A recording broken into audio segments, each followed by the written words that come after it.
Alors, cette deuxième partie, elle est axée principalement sur le montage. Alors, probablement qu'un certain nombre de vous font déjà du montage, ont déjà des habitudes, utilisent déjà des logiciels. Là, l'idée, c'est de donner un cadre qui soit un cadre, je dirais, cohérent pour tout le monde et qui permette de partir sur de bonnes bases pour réaliser l'ensemble de ce montage. Donc, l'objectif, en fait, de cette présentation, c'est de bien dérocher ces plans, de bien les organiser, de savoir les poser sur la timeline, de savoir choisir une musique adaptée, puis de réaliser un montage simple qui va s'appuyer sur un fil directeur. Le fil directeur est la deuxième chose la plus importante. Je dirais même, c'est le fil directeur est quelque chose sur lequel on va s'appuyer lorsqu'on va réaliser le dérochage. Ça va nous permettre de voir tout de suite les plans qui vont être utilisés, qui vont être importants à mettre en place au niveau de notre timeline. Et puis on verra que ce montage, c'est un montage que l'on veut simple, avec un titrage simple, avec juste une musique adaptée au sujet, avec trois parties. Donc, il y a des images en entrée et puis une sortie progressive, quelque chose qui indique la fin de notre montage. Donc, c'est vraiment les objectifs de cette présentation. Donc là, on retrouve le plan de ce soir. La première partie correspondait bien sûr les 5 premiers points à la première partie sur le choix du matériel, sur le choix du logiciel, sur l'application à mettre en place une structure pour le dérochage. Et la deuxième partie, eh bien, sur les éléments de construction et sur la zone de travail, les différentes zones de travail que nous allons utiliser. Et puis enfin, nous parlerons de l'export et de l'archivage de ces éléments. Le fil directeur, en fait, c'est une idée simple qui a pour but de nous diriger dans la logique de construction du montage et de raconter une histoire simple. Ce qui nous permettra eh bien, de sélectionner les plans, les mini-séquences qui vont correspondre à ce fil directeur et à commencer à les organiser. Le but d'un fil directeur, c'est pas un scénario complexe qui va raconter plusieurs choses et passer d'un élément à un autre. C'est vraiment le fil directeur va nous permettre de faire une image, raconter une histoire simple sur un sujet, sur un voyage, sur une plongée, sur une recette, pourquoi pas, sur la vie d'un animal. C'est très très ouvert au niveau des thèmes, mais le fil directeur doit rester quelque chose qui est assez simple pour justement pouvoir être percutant et facilement compréhensible par les personnes qui vont voir cette vidéo. C'est, on va dire, peut-être un mini-scénario qui va s'appuyer sur l'ensemble de nos prises de vue. Donc, c'est important d'avoir des bonnes prises de vue sous-marines. Le fait d'avoir une idée de fil conducteur dès le départ, même s'il se constitue sur place en fonction des premières plongées, va nous permettre aussi de nous aider à choisir quel plan nous allons prendre sous l'eau. Parce que sous l'eau, on va dire, tiens, je peux prendre cet animal, je peux prendre cet élément, je peux prendre cet objet, je peux prendre cette ambiance. J'ai déjà une idée de où je vais pouvoir les placer à l'intérieur de mon montage en m'appuyant sur ce fil directeur. Donc, c'est vraiment quelque chose qui est important. Et encore une fois, on va avoir besoin de plans pour introduire, pour lancer l'idée, pour lancer l'histoire. Ça va être assez court, ça va être le début. Mais après, on va avoir besoin de plans que l'on va enchaîner et qui vont permettre de raconter l'ensemble de l'histoire. Et puis, il faudra une conclusion, il faudra une fin qui peut s'appuyer sur un ou deux plans très rapides, mais qui sera le point final de l'ensemble de cette petite vidéo de manière à qu'elle soit cohérente. Il faudra aussi penser à ce que les plans que l'on va utiliser correspondent aussi à la liste des courses des différents cours que l'on a vus pendant le stage. Maintenant, en ce qui concerne le montage, on va voir qu'on a des zones de travail. On va dire qu'on a deux principalement deux zones de montage, sont appelées des pages à l'intérieur de DaVinci. Une qui va nous permettre de choisir les médias et de les intégrer dans notre projet, et l'autre qui va nous permettre de placer ces médias et de les organiser sur la timeline et de créer notre montage. Donc voilà comment ça se situe, de manière assez simple. Alors tout d'abord, quand on va lancer DaVinci Resolve, on va avoir un écran et en bas de cet écran, on va avoir justement la possibilité de choisir les phases de travail. Il y en a une multitude. Nous, pour l'instant, ce qui va nous intéresser, c'est la première qui nous permet de charger les médias, de les intégrer dans notre projet afin de les utiliser. Et ces médias, on va les voir apparaître, on va aller les directement au travers de cette fenêtre. Donc on va pouvoir tout simplement eh bien, lire le contenu de notre disque dur.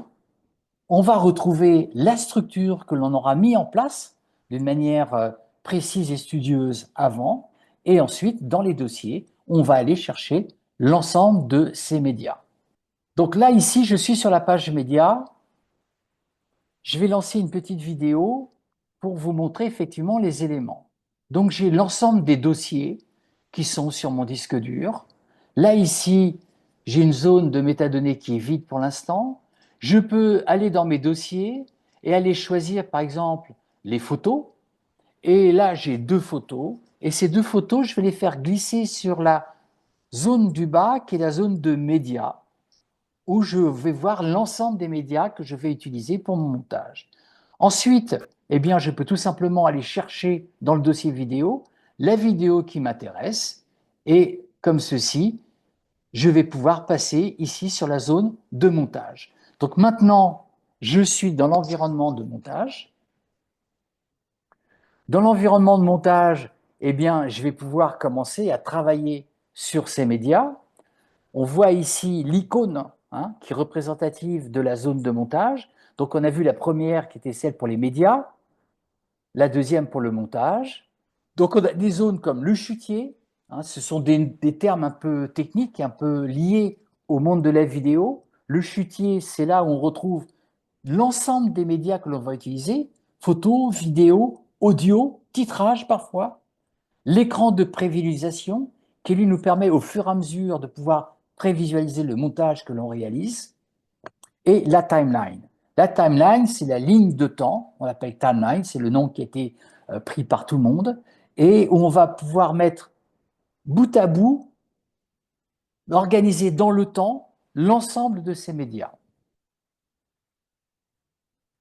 Donc là, je suis sur mon montage, je vais ici prendre, vous voyez, je peux visualiser sur mon écran l'ensemble des médias, puis je peux venir les poser ici directement sur la timeline et pourquoi pas les lire. Donc là, ici, j'ai une photo, ça ne bouge pas, elle dure un certain temps parce que c'est le temps par défaut qui a été mis en place, mais c'est quelque chose que je peux régler facilement si je veux que l'affichage de la photo ne dure qu'un certain temps, par exemple ici un certain nombre de secondes ou moins, par exemple une seconde, et ben, je vais pouvoir lâcher et changer la durée d'affichage de cette photo à l'intérieur de mon montage. J'ai une photo qui va s'afficher pendant un certain temps. Vous voyez, pour faire un diaporama, ça peut être très très pratique. Ensuite, je peux prendre une vidéo et directement placer cette vidéo. Donc cette vidéo, elle dure aussi un certain temps. Et de la même manière, je vais pouvoir la voir ici et vérifier si tous les éléments m'intéressent. Et ce qui est intéressant, c'est que cette vidéo, je vais pouvoir régler sa durée en fonction effectivement des plans que je veux mettre en place et que je veux voir ici directement. Alors sur les plans vidéo, on a deux techniques de montage. Une montage où on pose le plan vidéo sur la timeline et directement sur la timeline, on va régler un petit peu la partie de la vidéo que l'on veut voir. Mais on a aussi une deuxième méthode qui s'appelle une méthode d'utilisation par point in et out. In pour entrée, out pour sortie. Et ça, on va le faire directement ici sur notre fenêtre de visualisation de la vidéo. Et on va pouvoir en fait lire la vidéo et mettre un point d'entrée à l'endroit où on veut récupérer la vidéo, la partie qui nous intéresse. Donc je positionne un point d'entrée, je positionne un point de sortie, et ce que je vais poser sur la timeline, ça sera uniquement la zone que j'ai définie entre ces deux points, point d'entrée, point sortie. Alors je peux prendre que l'audio, je peux prendre que la vidéo ou les deux et les mettre en place sur la timeline, très très simplement comme ceci. Donc là, je n'ai pris que la partie définie entre le point d'entrée et le point de sortie. Ce qui va me permettre directement sur ce même plan vidéo d'aller chercher un autre point d'entrée et un autre point de sortie. Bon, alors là, attendez, je me suis trompé et j'ai pris la fenêtre qui permet de voir le média et non pas la fenêtre de visualisation de mon média. Donc, je prends ici l'élément, je le joue et directement, je vais le poser sur la timeline. Voilà, je décide de prendre uniquement cet élément et hop, de le poser sur la timeline. Il l'insère. Donc maintenant, sur ma timeline, j'ai trois petits morceaux de séquence de mon même plan pour pouvoir raconter mon histoire. Pour ce montage simple, ce que l'on va faire, on va mettre en place des titres. Alors, ça va être des titres simples. Ça va être un titre en entrée et un titre en sortie. On ne va pas chercher à raconter toute une histoire ou autre chose.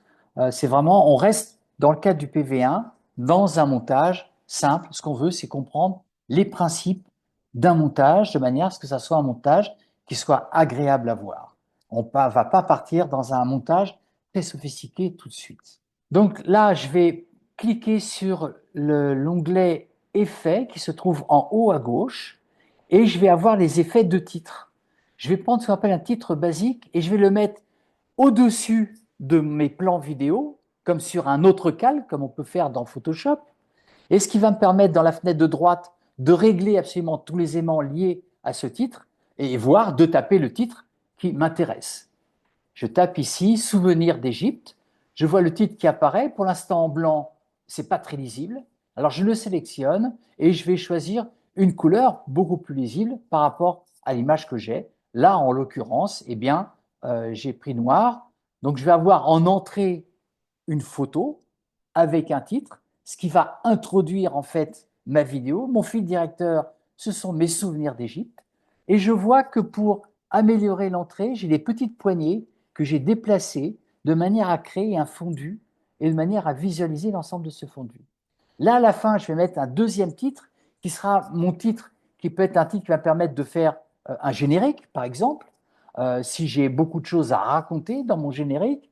En l'occurrence, on va rester sur quelque chose de simple et ça sera peut-être uniquement mon panneau fin et j'en profiterai pour mettre des remerciements aux personnes qui ont collaboré à ce montage, qui ont peut-être aidé, qui m'ont dirigé, qui m'ont apporté des médias. C'est à ce moment-là que je mettrai des informations liées à la musique et notamment je prendrai des musiques qui sont libres de droit. Là, je remercie Martine qui m'a passé les images pour réaliser ce petit montage et on voit ce titre qui se met en place. Maintenant, sur la timeline, je vais pouvoir régler son entrée avec un fondu, sa sortie avec un fondu, sa durée de la même manière et vérifier la couleur du titre, là ici en blanc. Donc maintenant, eh bien, je peux tout simplement lire ce petit montage, voir un petit peu ce qu'il donne. Peut-être que je corrigerai certains éléments. Pour l'instant, ça me convient bien. Là, j'ai plutôt des images fixes. Là, j'ai à nouveau une image, voilà, un petit film, et j'ai le titre qui arrive. Donc ça commence à venir. C'est pas encore finalisé, mais ça commence à se mettre en place. Et c'est vraiment la logique de construction que l'on vous invite à prendre. D'abord, placer les médias, raconter l'histoire avec les médias, régler l'ensemble des médias photos et vidéos sur la timeline pour donner la longueur totale de votre montage, ensuite passer au titre. Maintenant, on va voir sur le plan de la musique. Donc, on a récupéré une musique, donc c'est un média qu'on a chargé dans notre chutier, d'ailleurs que l'on voit apparaître ici en haut à gauche avec ce petit, ce qu'on appelle un dessin de forme d'onde verte, hein, c'est le fichier audio que l'on a mis en place. Comment on va utiliser cet élément? Eh bien, tout simplement, on va venir le prendre et on va le glisser sur la timeline, mais en dessous. On va le mettre ici en dessous des vidéos. Alors, il fait une certaine longueur. On va commencer par l'écouter.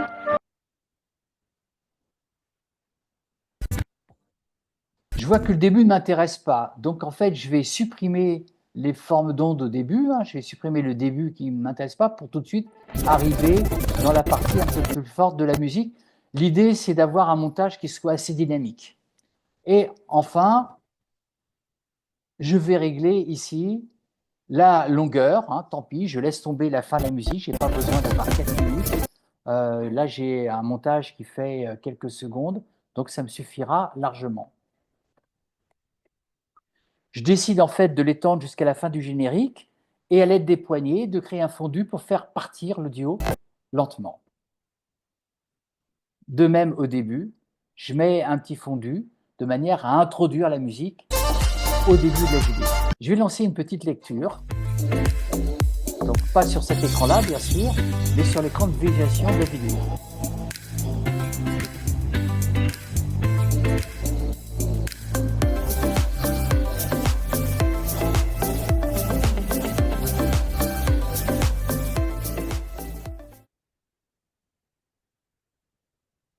Donc là, on a vu en fait le principe de base. Bon, ça ne fait pas 3 minutes comme le montage qui vous a demandé, ça fait que quelques secondes. Mais c'est vraiment ce principe-là qu'il faut utiliser, qu'il faut mettre en place lors de la préparation de votre petit montage.